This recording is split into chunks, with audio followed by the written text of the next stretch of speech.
Eto mga idol, kakaiba nga pala itong pusa at itong pagong. Ito nga pala sila ay magkaibigan.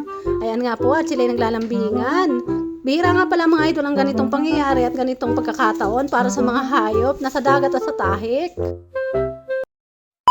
At dito naman sa video na ito mga idol, makikita ninyo si Kuya. May hawak-hawak nga pala siya na malaking pusit. Ayan nga po at tumabi lahat ang mga pusit na ito sa tabihan ng dagat.